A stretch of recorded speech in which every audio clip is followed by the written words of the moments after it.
Добро вечер, гледате Свести на гласни идеи. Во 90-тите години во Македонија познати беа јужноамериканските ТВ серии. Денес, ТВ новелата се враќа на голема врата, со трансфер од телевизиските екрани во реалноста. Да видиме зашто се работи. Се работи за пазарот со топлинска енергија. При тоа, од граѓаните се очекува да се соживеат со финансиските проблеми на газдите, како што во теленовелите куќните помошнички сочувствуваат со љубовните и семејните маки на газдите. Теленовелата оди вака. Во септември минатата година Адора Инженеринг најавна лицитација за сума од 9,26 милиони евра ги купи топланите Исток и Запад од топлификација, а кои што представуваат основни средства за производство на топлинска енергија во градот Скопје. Само една година подоцна, на 30 септември во петокот, сопственикот Ванчо Чифлиганец во емисија на телевизија 24 најави дека сака на државата да ја го продаде имотот за истата сума. Неговото искуство звучи како приказна за измамен штедач од тат.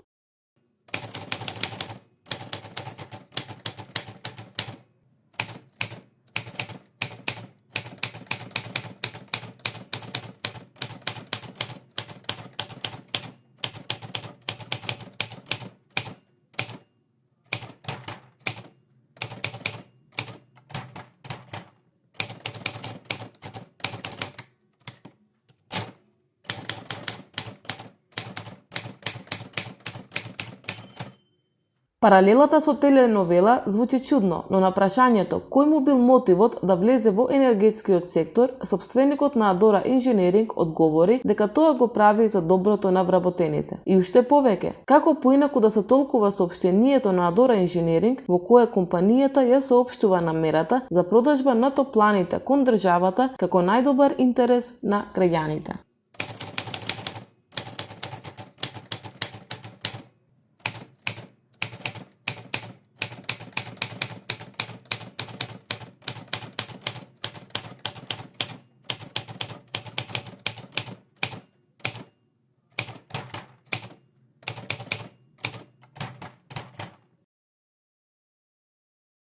Па да се вратиме низ времето и да пробаме да ја екранизираме овонеделната сага за топлификацијата на Скопје. За таа цел го катапултираме Ванчо Чифлиганец во препун градски стадион на средба со граѓаните. Ајде да го чуеме твоето прашање. Дали сакате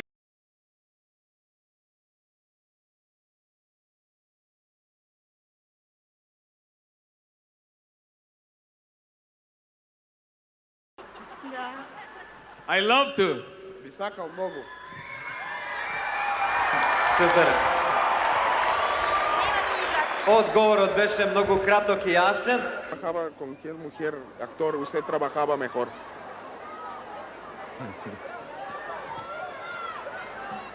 Es comprometedora esa pregunta, pero lo que sí le puedo decir es que para mí Ова прашање е многу компрометирачко, но сепак ќе ви кажам дека за мене Малку е незгодно прашањето, морам да признам. no, не, porque затоа што mi corazón es solo para mi chaborina Cassandra.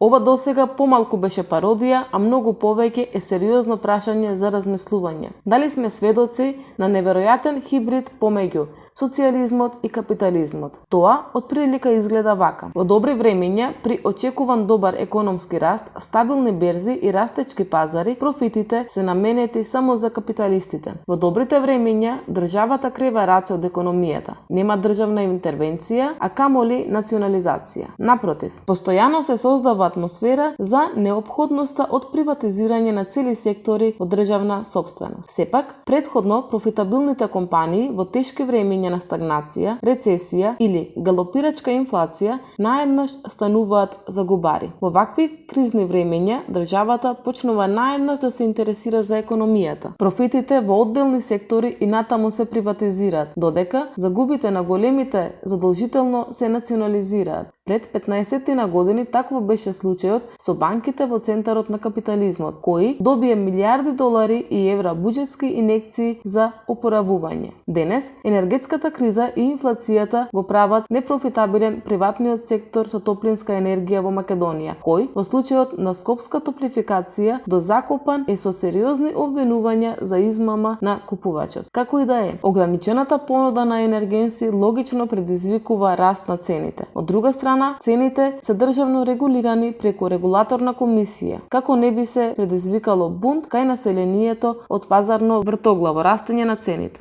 И профитите паѓаат вртоглаво и се назираат сериозни финансиски загуби. Токму затоа загубарите биваат национализирани со правичен надомест за капиталистите. Тие не смее да претрпат никаква штета од лоша бизнес проценка. Впрочем, немањето институционална заштита од службена злоупотреба и други видови на измама штети трпат и обичните граѓани, не само газдите. Но втори шанси и социјализам се дава само за богатите, а див капитализам без никакви шанси за сиромашните. Национализацијата на скопска топлификација е за поздрав, но очигледно ќе има краток рок на траење, додека помине олујата. После неколку години ќе видиме, топланите повторно ќе бидат предадени на управување во приватни раце.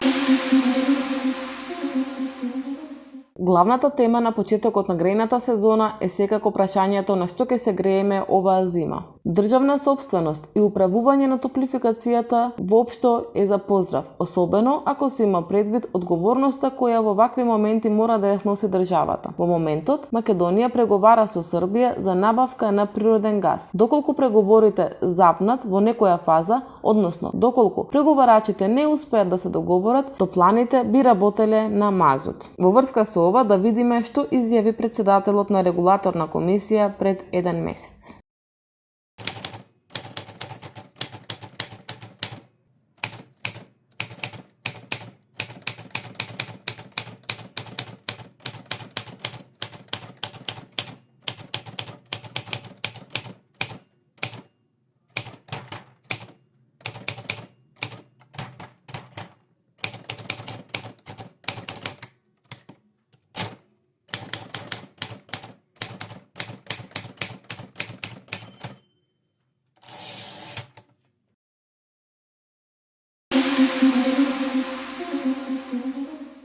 Станаа ли ефтини здравјето и човечкиот живот? Ова се прашања на кои треба да размислуваме. Тоа беше се во ова издание на Свести. Се гледаме следната недела во истиот термин.